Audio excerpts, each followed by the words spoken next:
Bueno, hola amigos, ¿cómo están? ¿Cómo han estado? Espero estén bien. Este video es la continuación em, de la serie que estoy haciendo de El sublime objeto de la ideología de Slavoj Žižek.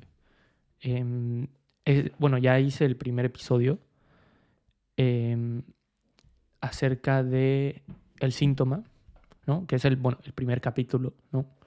Del libro. Y hoy voy a seguir con el primer capítulo, que sigue siendo el primer capítulo, solo que va a ser la segunda parte, que sigue siendo el síntoma, pero ahora digamos, esta segunda sección del primer capítulo se llama Del síntoma al síntoma, o bueno, no sé cómo pronunciarlo, es como francés, es un término lacaniano, ¿no? Que ya saben que así sé que le gusta mucho Lacan y trae muchos de estos conceptos del psicoanálisis digamos, a su análisis y a su crítica a la ideología. Entonces, pues bueno, digamos, segunda sección se llama así, del síntoma al síntoma o síntome, o sea, se escribe síntome, no sé dónde lleva acento, perdón, mi pronunciación tan mala, pero bueno. Y empieza con un capítulo, ¿no? Que se llama, bueno, con un subtítulo, digamos, que se llama La dialéctica del síntoma. ¿En dónde nos quedamos digamos, en la parte pasada? Pues bueno, básicamente Zizek analiza de cierta manera el síntoma, de dónde viene de cierta manera o sea, él analiza de cierta manera el síntoma, un síntoma, o perdón, los síntomas sociales, ¿no? De cierta manera. Eh, Trae en cuestión la fantasía, el concepto de la fantasía como soporte de nuestra realidad, ¿no? Que básicamente dice que, pues bueno, nuestra realidad está formada por fantasías, de cierta manera, o sea, lo que es real en realidad son fantasías, ¿no? O bueno, mayoritariamente con mayor peso son las fantasías, y también trae conceptos del plusvalor de Marx y el plus de goce de Lacan, ¿no? Y los define y los compara también, ¿no? Em, Termina diciendo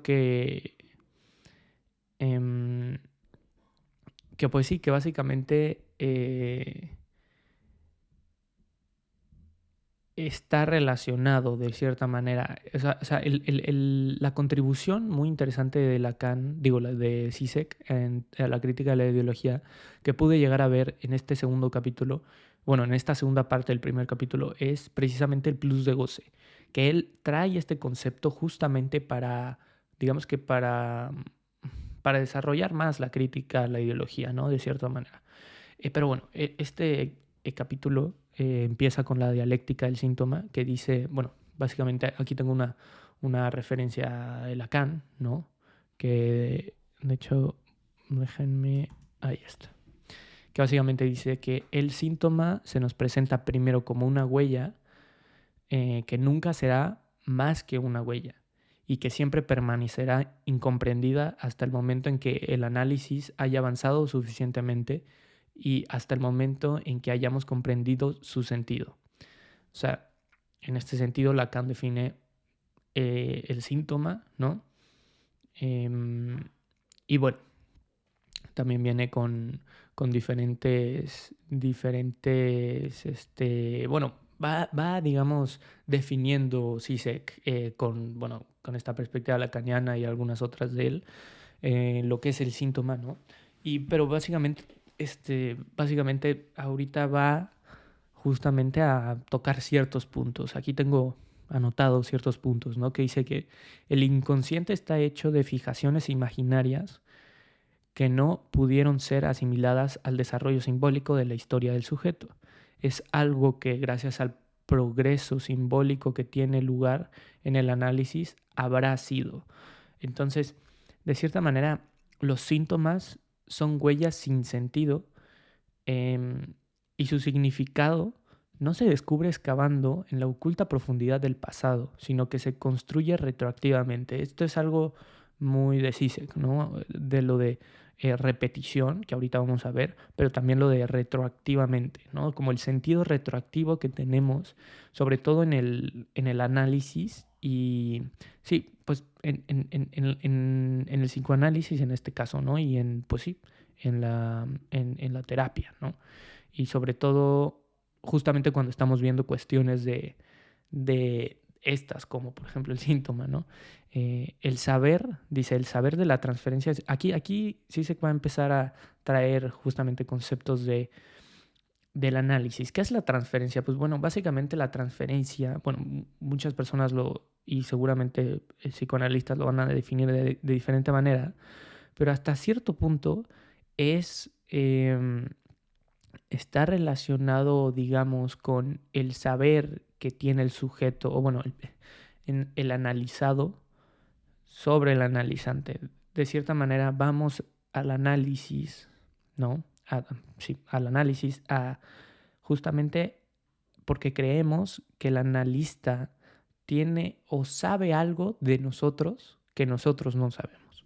Entonces, es por eso que el saber de la transferencia, bueno, aquí lo dice Zizek, que es una ilusión, ¿no? Que no existe realmente en el otro. Dice, podemos paradójicamente elaborar este saber solo mediante la ilusión de que el otro ya lo posee y que nosotros solo lo estamos descubriendo. Y bueno, eso es algo muy, muy importante. O sea, justamente es gracias a la ilusión de que creemos que el analizante sabe algo de nosotros que nosotros no sabemos, por lo que surge, de cierta manera, este saber, ¿no? O sea, un saber de nosotros, pero ya que digamos que es de nosotros, ¿no? O sea, que ya no es que ya no creemos que lo tiene alguien más, el otro, sino que, no, o sea, gracias a de cierta manera, esta transferencia, ¿no? Podemos, digamos, construir nuestro propio saber, de cierta manera, ¿no?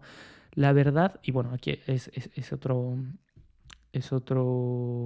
parrafito que tengo aquí que dice, la verdad se constituye por medio de la ilusión propia de la transferencia. Dice Lacan, la verdad con V mayúscula, ¿no? La verdad surge del falso reconocimiento. Entonces, eso también es algo que va a repetir mucho Zizek, ¿no? Lo del falso reconocimiento y cómo es la condición, según Zizek, la única condición de cómo podemos verdaderamente tener, bueno, más bien, cómo podemos tener una verdad, ¿no? O sea, de cierta manera una verdad.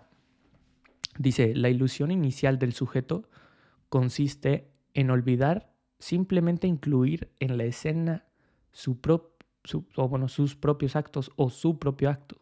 Es decir, pasar por alto como, y entre comillas, que esto es también una frase de Lacan, como cuenta es contado y el que cuenta está incluido en el reencuentro, en el recuento, pues. ¿A qué se refiere, no? O sea, justamente se refiere a esto de que es, o sea, la única forma que tenemos, de cierta manera, de tener o saber esta verdad, ¿no? O la única manera en que la verdad surge es retroactivamente. Es justamente gracias al error, gracias a la falla y justamente al no darnos cuenta que nosotros somos o nosotros nos estamos contando a nosotros mismos. O sea, siguiendo digamos, esta frasecita que tiene aquí Lacan. Y bueno, entonces dice Zizek, la verdad literalmente surge del falso reconocimiento. O sea, eso es algo que Zizek va a decir, bastante contundente, ¿no? Y pone un ejemplo, ¿no? Dice, en el mito de Edipo, ¿no? En el dilema, ¿cómo se llama? Sí, bueno, en el mito de Edipo, ¿no? Complejo de Edipo, pero sobre todo en el mito, dice, le predicen, ¿no? Le predicen que su hijo le matará y se casará con su madre. Entonces, Edipo huye y trata de evitar su destino. Este es el mito, básicamente. O sea, le dicen que su hijo lo va a matar y que se va a casar con su mamá. Y entonces Edipo trata de huir de ese destino, ¿no? Trata de evitar su destino. Y es justamente en este sentido que uno sabe de antemano su propio destino, como Edipo, que ya lo sabía, y trata de evadirlo. Y es por medio de ese impedimento, perdón, de ese intento que el destino predicho se realiza. O sea, es precisamente porque Edipo quiso evitar su destino por lo que se realiza. O sea, ese de cierta manera es un ejemplo bastante, pues, bastante como Zizek, ¿no? Como le gusta poner ese tipo de ejemplos, ¿no? A Zizek. Y bueno, luego justamente pasa a otro capítulo de que es la repetición de la historia, que es bastante, aquí empieza a hablar un poco de Hegel, de su concepción que tiene sobre la repetición de la historia, ¿no? Pero dice, el error, la falta, equivocación o falso reconocimiento, todo esto llega paradójicamente antes que la verdad en relación con la cual lo designamos como error, porque esta verdad llega a serlo únicamente por mediación de el error. O sea, aquí se refiere a que justamente la única manera que tenemos de, digamos, de designar la verdad es gracias al error, la falla, la equivocación, etcétera, ¿no? Entonces, sí sé que es muy interesante cómo en su perspectiva, ya no solo psicoanalítica, pero también filosófica, ¿no? Como su pensamiento filosófico, pone, digamos, como, no quiero decir como base, pero sobre todo le pone una importancia muy, muy grande en toda su teoría a la falla, al error, al vacío, ¿no? Justamente a esta equivocación, ¿no? Que es fundamental en su filosofía. O sea, de hecho tiene al fracaso también, ¿no? Tiene un libro que se llama El fracaso del absoluto, que también justamente es un poco más teórico y un poco más filosófico, pero justamente habla de cierta manera de este tipo como de este, digamos, fundamento de la realidad que es la falla, ¿no? Dice, el inconsciente no es algo trascendente, inalcanzable, de lo que no seamos, o sea, de lo que seamos incapaces de tener conocimiento. Dice, pasamos por alto el modo en que nuestro acto es ya parte del estado de cosas que estamos mirando. Dice, el modo en que nuestro error es parte de la verdad. Em, y bueno, aquí justamente dice, el modo en que nuestro error es parte de la verdad. Es muy interesante Zizek, ¿no? Lo que dice, cómo lo dice, pero sobre todo tratar de ponerlo en palabras simples, pues es bastante complicado, ¿no? Este es un libro bastante complicado que va em, por todas partes, literalmente, ¿no? Y bueno, claramente luego trae ejemplos que justamente digamos, de este tipo de fallos, ¿no? Del fallo, digamos, como el error, la falla, la equivocación. Justo pone un ejemplo de, por ejemplo, Rosa Luxemburgo, ¿no? Que, que justamente no sé, había un debate de que ella, de que la acusaban de que justamente el hecho de hacer una revolución iba a ser bastante prematuro, de que justo es, o sea, digamos en este debate de izquierda, ¿no? De que en su momento, claramente, y de que justamente debían de hacerlo en el momento correcto, ¿no?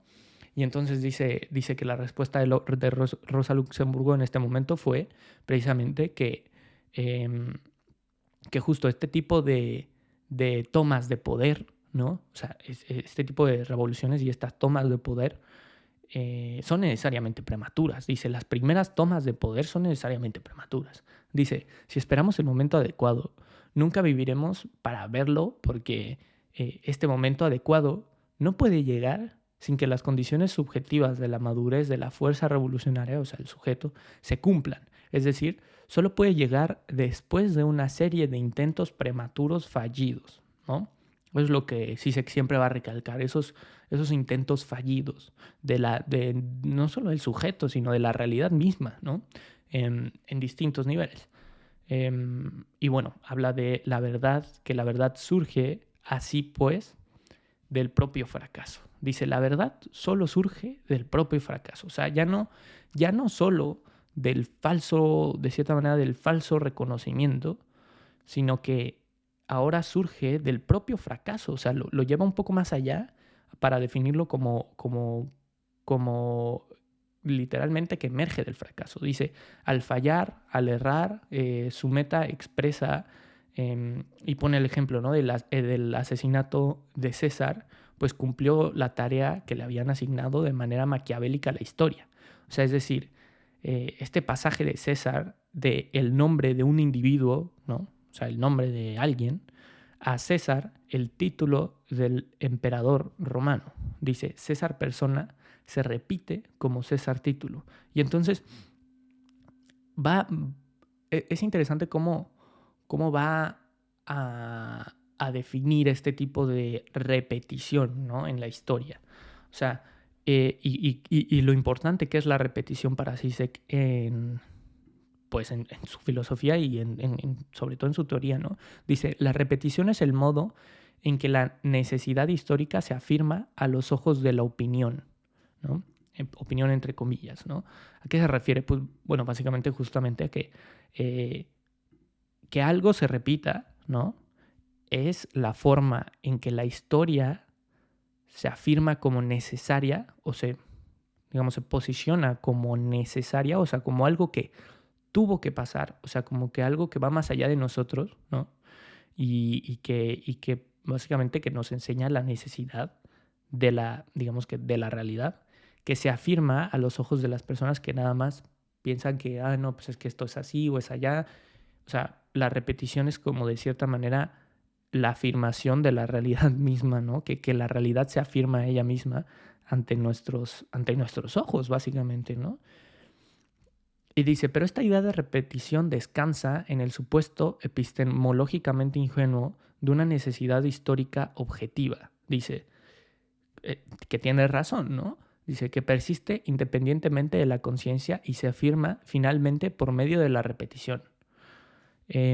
Dice, pero la necesidad histórica se constituye a través del falso reconocimiento, a través del fracaso inicial de la opinión en reconocer su verdadero carácter. ¿A qué se refiere todo este párrafo? ¿No? Dice, pues básicamente, dice que justamente esta idea de repetición es como si hubiera una necesidad histórica que va más allá de nosotros, o sea, de la conciencia, pero sobre todo del sujeto, ¿no? O sea, que hay una necesidad histórica que justamente gracias a su repetición se afirma a ella misma y entonces, como dije, ¿no? Como que va más allá de nosotros. Pero, dice, la necesidad histórica se constituye a través del falso reconocimiento. Dice, a través del fracaso inicial de la opinión, ¿no? Como lo pone, se reconoce su verdadero carácter. O sea, es justamente gracias a que se repite, gracias a que hubo un momento en el que fue falso reconocimiento, es gracias a esto, a través del fracaso inicial, que reconoce su verdadero carácter, ¿no? Dice, el acontecimiento no se repitió debido a alguna necesidad objetiva. Dice, independientemente de nuestra inclinación subjetiva y por lo tanto irresistible, sino porque su repetición fue un pago de nuestra deuda simbólica. La interpretación siempre sobreviene demasiado tarde. Y aquí justamente viene, justamente el concepto de interpretación, ¿no? Dice, en algún rastro, cuando el acontecimiento que se ha de interpretar se repite, el acontecimiento no puede ser ya afín a la ley en su primer advenimiento.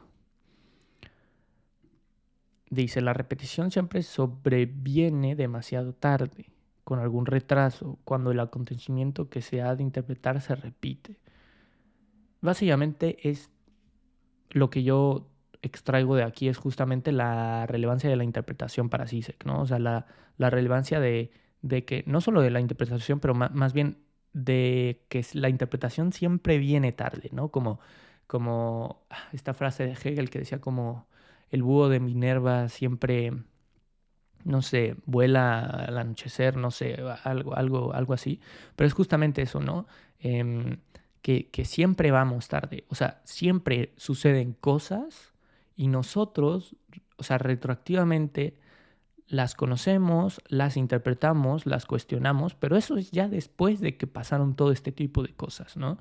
Y eso es lo que pone énfasis también aquí y en muchos otros libros, ¿eh? O sea, en muchos otros libros Zizek también pone esto, que básicamente muchos dicen que incluso este es de los únicos libros que uno debería de leer de Zizek porque básicamente se la pasó toda la vida hablando de lo mismo, lo cual también se me hace un reduccionismo bastante, no sé, bastante violento, pero sí que es un libro fundamental para entender su pensamiento y su teoría, sobre todo su crítica a la ideología, ¿no?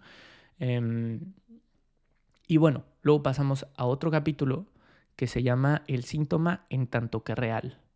Em, y bueno, básicamente en este síntoma en tanto que real, pues dice, bueno, empieza a definir lo real. Si no me equivoco, luego en el libro repite la definición de lo real y la cuestiona con justo Jacques Alab Miller, que es otro psicoanalista bastante relevante, bastante conocido, que incluso creo que le enseñó a Zizek, si no mal recuerdo. Y justo cómo Zizek tiene diferente concepción o diferente definición de lo real que Jack Alan Miller, ¿no? Que se me hace bastante interesante y creo que, no sé si lo incluye eso, o sea, sí incluye diferentes, creo que sí lo incluye en el libro. Em, pero bueno, básicamente aquí define lo real, que es aquello que resiste a la simbolización. El punto traumático que siempre se hierra, pero que pese a ello siempre regresa. Es bastante difícil justamente o sea, definir lo real, ¿no? Para Zizek y para Lacan y para pues, a qué se refería Lacan, ¿no? Pero es justamente eso, es justamente algo que escapa, digamos, la simbolización del sujeto.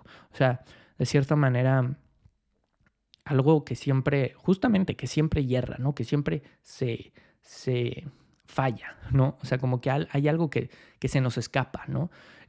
No me acuerdo quién, había un youtuber que hizo, bueno, es un youtuber, luego seguramente compartiré su nombre, que es un filósofo muy, muy bueno, y que justamente hizo un videíto acerca del sublime objeto de la ideología, ¿no? Y justamente definió lo real como de cierta manera esta experiencia del ser humano, del sujeto, que no puede, digamos, simbolizar, o sea, de cierta manera hablar de ella y que, digamos, tenga justamente digamos, se pueda representar en palabras o se pueda representar en escritos, ¿no? O sea, eso es del orden simbólico, ¿no? O sea, como de cierta manera compartir, ya sea hablando o escribiendo, esta experiencia que tiene el ser humano. O sea, por ejemplo, lo real sería lo que sentimos cuando escuchamos nuestra canción favorita o música clásica o, bueno, este tipo de eventos, ¿no? Que van más allá de si escribo de ello o no. O sea, precisamente, o incluso el amor yo creo que también, ¿por qué no? Debería de caer ahí en el concepto de lo real porque precisamente se nos escapa. O sea, es algo que no se puede representar en palabras, que no se puede representar en escritos, en letras. Y, o sea, ¿a qué me refiero? Porque me van a decir, no, pues es que hay miles de canciones hablando de amor. Dice, sí, pero el amor es algo que va más allá de esos escritos. Eso es a lo que me refiero. O sea, es algo que se escapa de lo simbólico. O sea, es precisamente eso a lo que se refiere, bueno, en este caso Lacan, ¿no? Y Zizek. Y bueno, este, bueno, sigo, que dice, a Lacan se le reprocha generalmente su absolutismo del significante, el reproche en que él no toma en cuenta el mundo objetivo.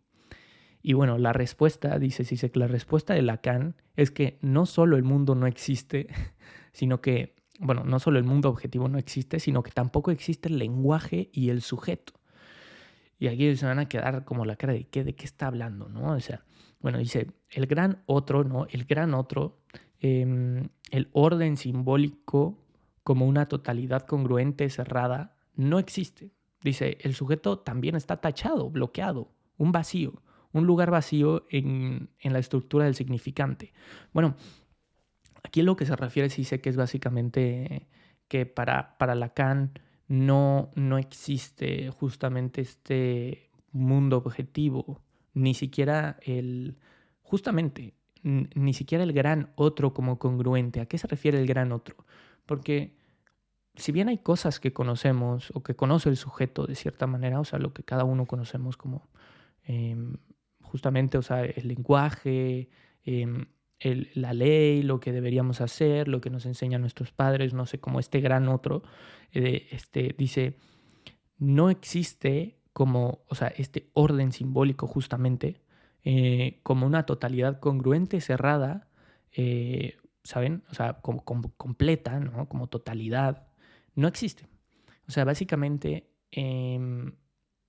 o sea, es difícil explicarlo, pero porque nunca lo he explicado así, de cierta manera tan, digamos, tan riguroso, pero seguramente después encontraremos una definición, pero básicamente es eso, o sea, en el sentido, por ejemplo, también del sujeto que está tachado, que está bloqueado, que tiene un vacío, em, precisamente porque, mira, lo fundamental, que aquí no sé si lo menciona en alguna parte, Zizek, pero es básicamente el deseo para Lacan, es básicamente que nosotros, los sujetos, deseamos precisamente porque tenemos una falta, porque deseamos porque sentimos que nos falta algo.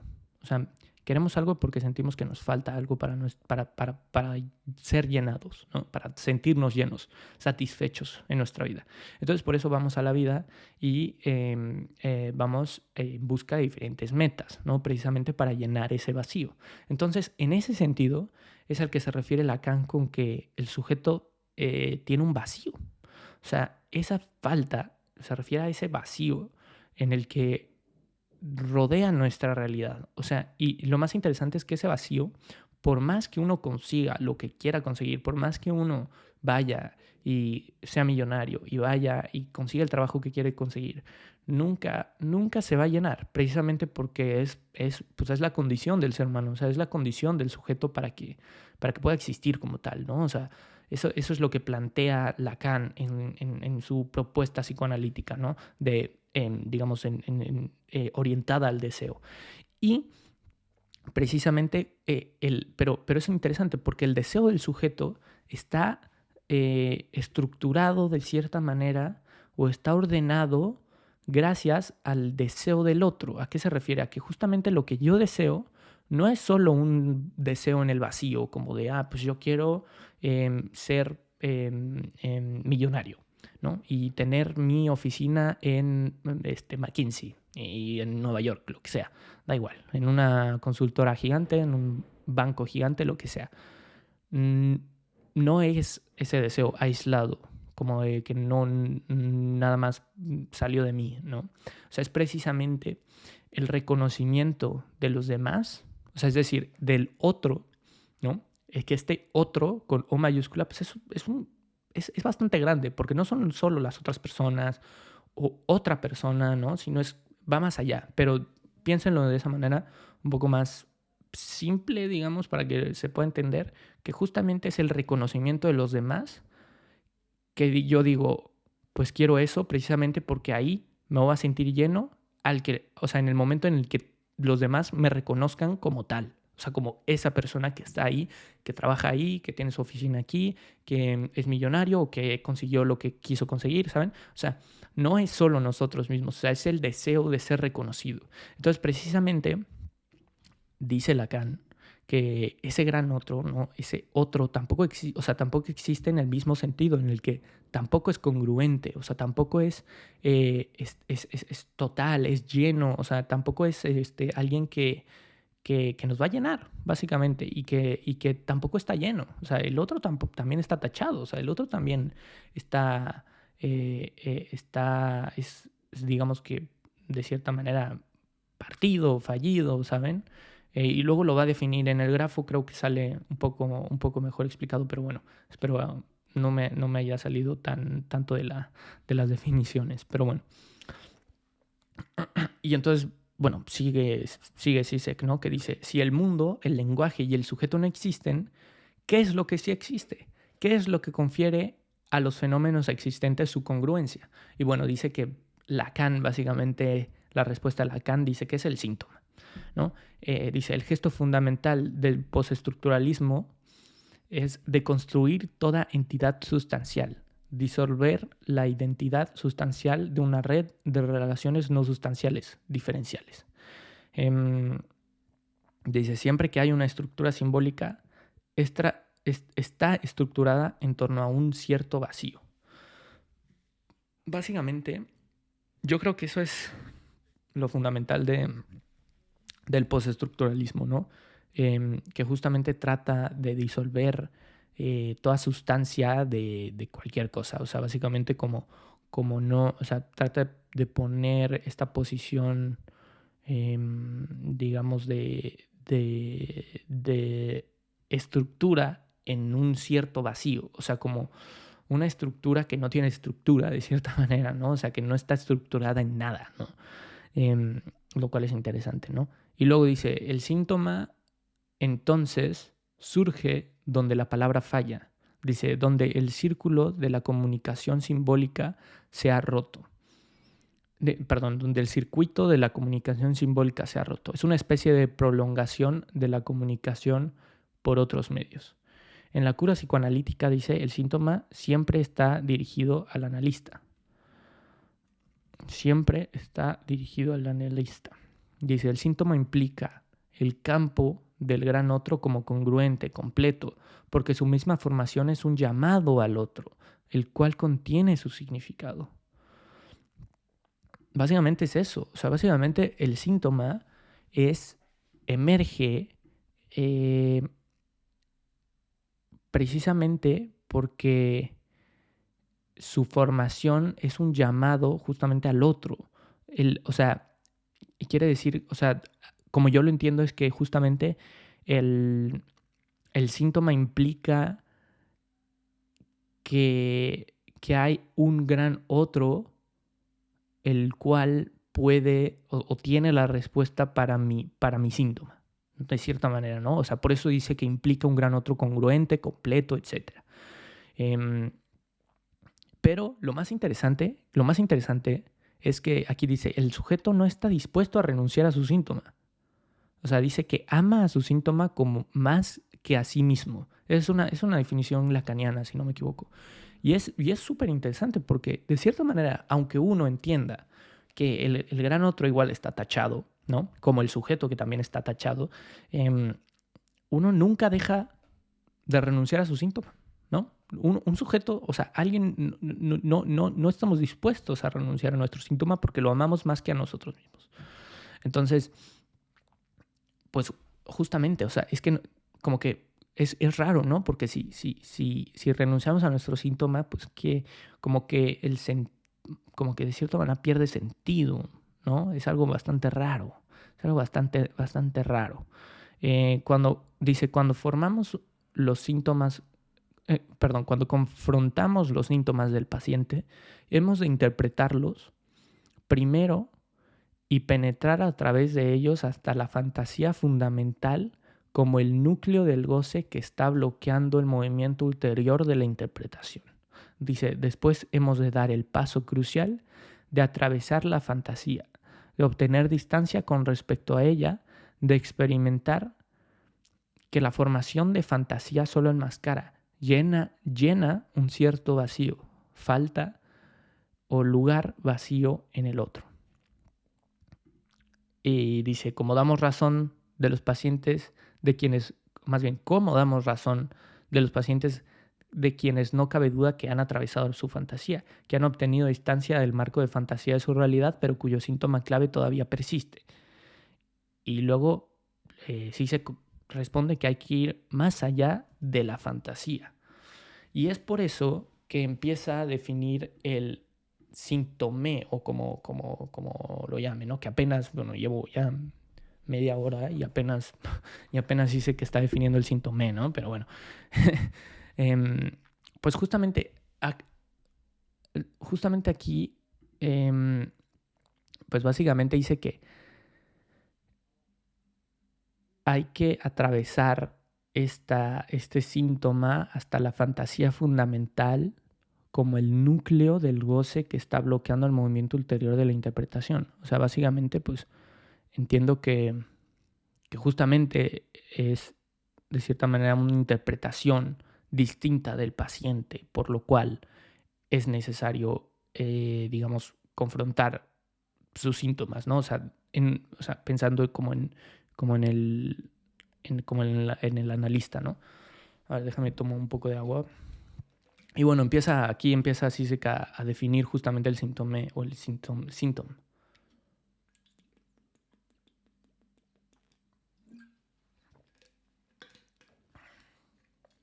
Y entonces dice, es una formación, el síntoma, o el síntome, ¿cómo se llama? Es una formación significante penetrada de goce, dice.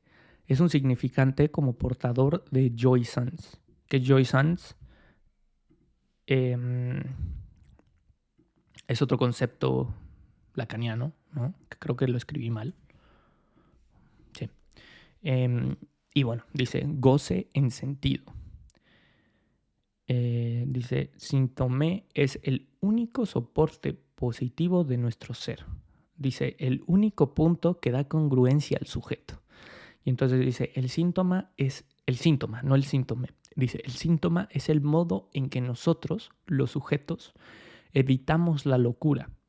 El modo en que escogemos algo, entre comillas, la formación del síntoma, en vez de nada, entre comillas, autismo psicótico radical o la destrucción del universo simbólico, etc.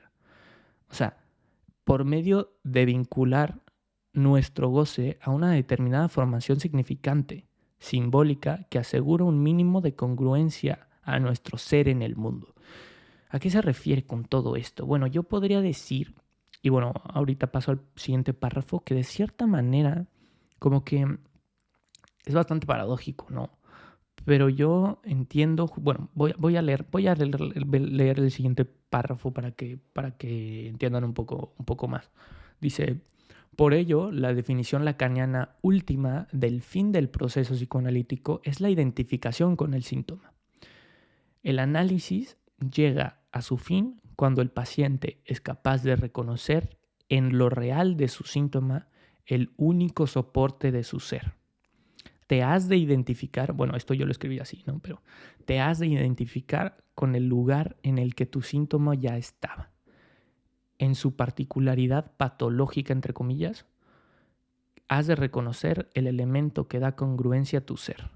¿A qué se refiere? Todo esto está medio raro, ¿no? Pues bueno, no tanto. O sea, porque a mí se me hace súper interesante, pero sobre todo importante y interesante, que justamente Zizek pone el énfasis aquí, lo escribió como te has de identificar con el lugar en el que tu síntoma ya estaba.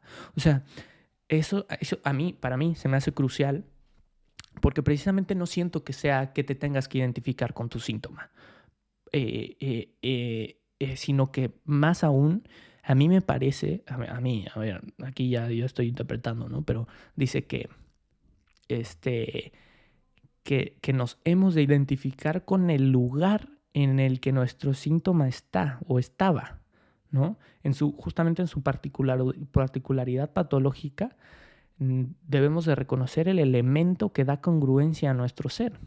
Entonces, básicamente es eso, ¿no? O sea, bueno, el fin del psicoanálisis, del proceso psicoanalítico, ¿no? Como dice Lacan, pues justamente es esta identificación.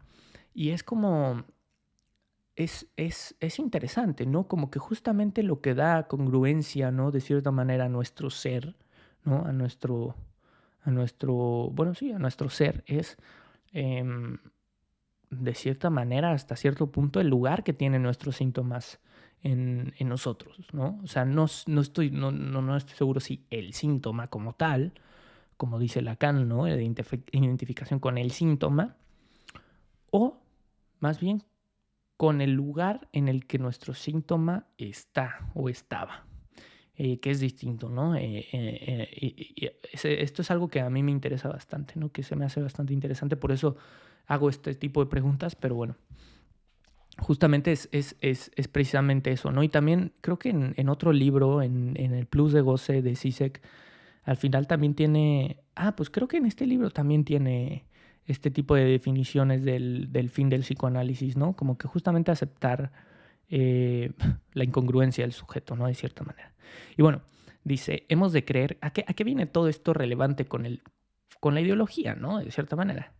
Y dice, pues bueno, hemos de creer que la decisión que hemos tomado está fundamentada, que nos conducirá a nuestra meta. Hemos de creer eso, ¿no? O sea, creemos eso. Siempre creemos que nuestras decisiones están fundamentadas. O sea, las decisiones que tomamos nosotros están fundamentadas. Pero dice, perdón, pero dice, la verdadera meta es la congruencia de la actitud ideológica. ¿A qué se refiere? Dice, el fin de la ideología es justificar sus medios. O sea, el propósito de la ideología, de cierta manera, es justificar sus medios. La ideología sirve únicamente a sus propios objetivos, no sirve para nada más. Y así acaba ese capítulo, ¿no? Este segundo, bueno, digamos, subcapítulo del síntoma al síntome. Entonces, ¿qué podemos agarrar aquí?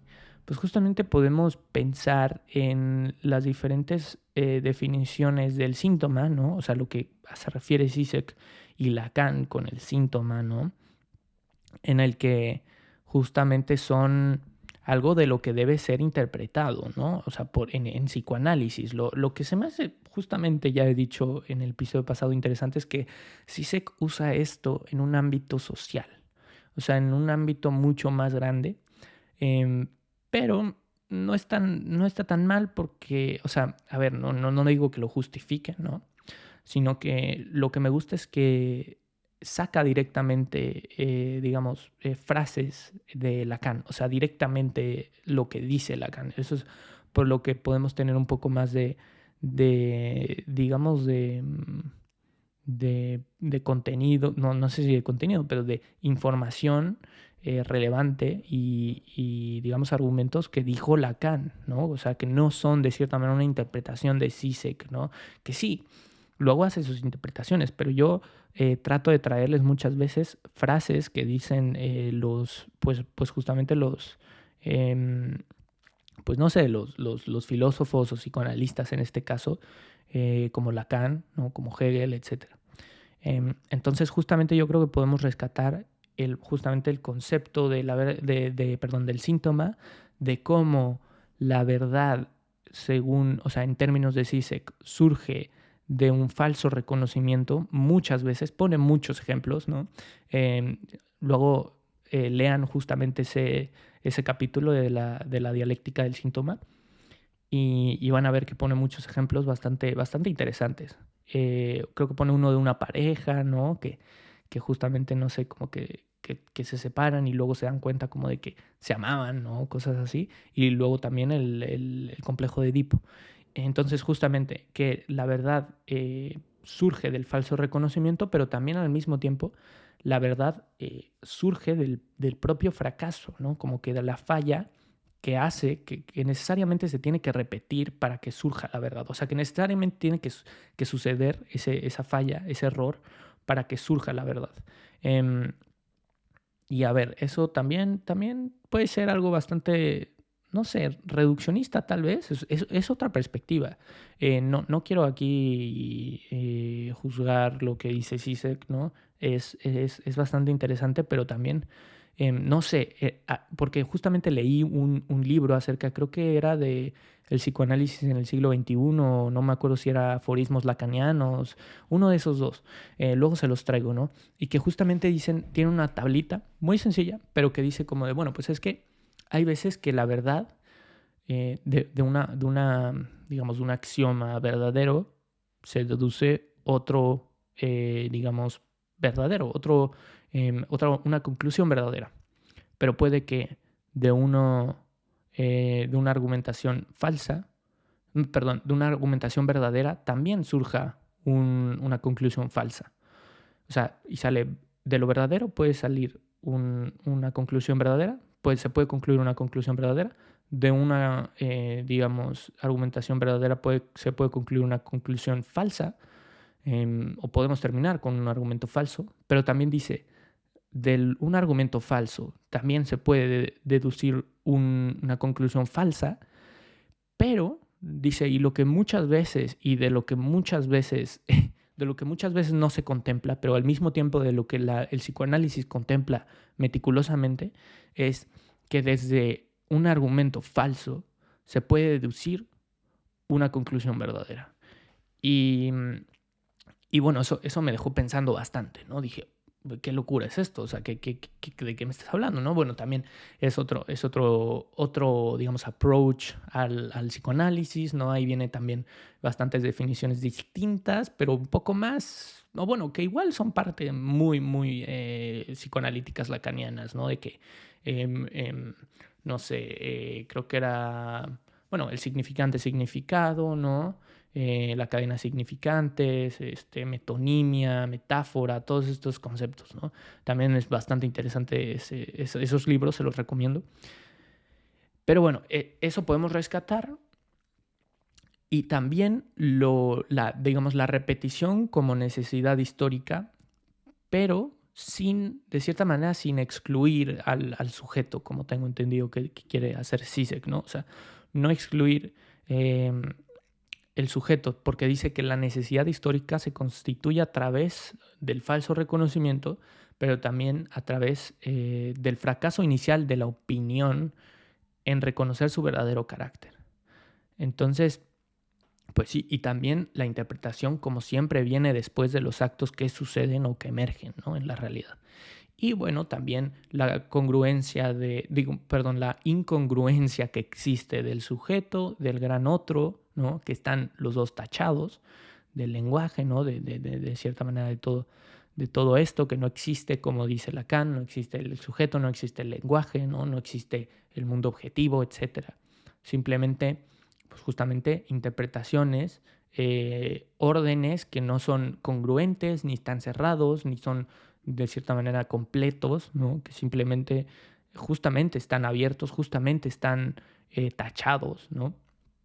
Y bueno, también podemos rescatar que el sujeto, justamente, el síntoma es muy relevante para el sujeto, incluso al punto en el que no está dispuesto a renunciarlo, o sea, renunciar a su síntoma.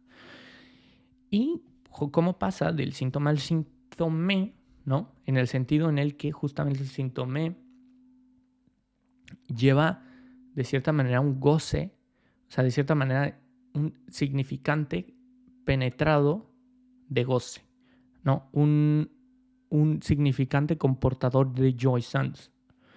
Y que esto, de cierta manera, es el único soporte positivo de nuestro ser, ¿no? Es decir, que escogemos algo, el síntoma, en vez de nada, como la destrucción del universo simbólico. Es decir, que de cierta manera, esto me resuena como de que, de cierta manera, como que el síntoma, o sea, el hecho de que existas los síntomas o el síntoma es justamente porque lo escogemos para, de cierta manera, evitar la locura, pero sobre todo porque si no, no tendría este mínimo de congruencia. O sea, de cierta manera podría, no sé si se podría decir, me gustaría saber un poco más, cualquiera que sepa un poco más de psicoanálisis estaría muy, muy agradecido, pero me suena que justamente el síntoma es lo que de cierta manera le da congruencia a nuestro ser hasta cierto punto, ¿no? O de cierta manera justamente el síntome, ¿no? Como dice Lacan, Lacan y Zizek. Entonces, esto podemos extraer, y que justamente la ideología, la verdadera meta de la ideología es la congruencia de su actitud ideológica. Que el fin de la ideología es justificar sus medios. La ideología sirve únicamente a sus propios objetivos. Básicamente es eso. O sea, que justamente hemos de creer que la decisión que hemos tomado está fundamentada. O sea, que la ideología justifica sus medios. O sea, únicamente sirve en este aspecto para eso, ¿no? Para la verdadera meta es, de cierta manera, esta congruencia consigo misma, ¿no? Pero es muy fácil de desmontar justamente cuando salimos y vemos que justamente, pues es eso, ¿no? O sea, hemos de creer que la decisión que hemos tomado está fundamentada, que nos conducirá a nuestra meta, pero no es necesariamente eso. Eso, de cierta manera, es algo un poco extraño, ¿no? O sea, como de que... Porque justamente así es como si se piensa que funciona la ideología, ¿no? Como, como un fin que simplemente justifica sus medios. O sea, porque ese es su fin. O sea, su fin es justificar sus medios, ¿no? Pero bueno, espero me haya explicado un poco mejor. Traté de hacerlo lo mejor posible, ¿no? Este capítulo también era bastante largo, ¿no? Casi como el primero. Y bueno, ahora vamos a pasar en el siguiente video al segundo capítulo, que es la falta en el otro. En este capítulo se me hace muy interesante porque ya empieza a hablar del grafo lacaniano, digamos, la triada de lo simbólico, lo imaginario y lo real, ¿no? Pone y propone diferentes aspectos. Y pues bueno, ya el tercer capítulo, que lo veremos ya después, es el sujeto, pero el siguiente video se va a tratar de la falta en el otro. Entonces, pues espero sus dudas, que espero haberles aclarado por lo menos tantito el video pasado, o pues sí traerles nuevos conceptos de Zizek, que Zizek es muy difícil de leer precisamente porque es muy, muy loco, muy, ¿saben? Muy como aguas digamos que se mueven todo el tiempo. Sin embargo, también voy a estar haciendo otros análisis de otros libros, entonces no se preocupen, no es solo este. Este la verdad es que se me hace bastante interesante, pero también bastante complejo. O sea, no creía que fuera tan difícil de cierta manera. Sí, uno entiende de cierta manera y digamos que extrae ciertas conclusiones de este libro. Yo he extraído bueno, muchas conclusiones de este libro, pero es difícil una vez que lo vuelves a leer, ¿no? Y que tratas de hacerlo del libro completo, ¿no? Como que es un poco más complicado. Pero bueno, espero les haya gustado y espero verlos en el siguiente video.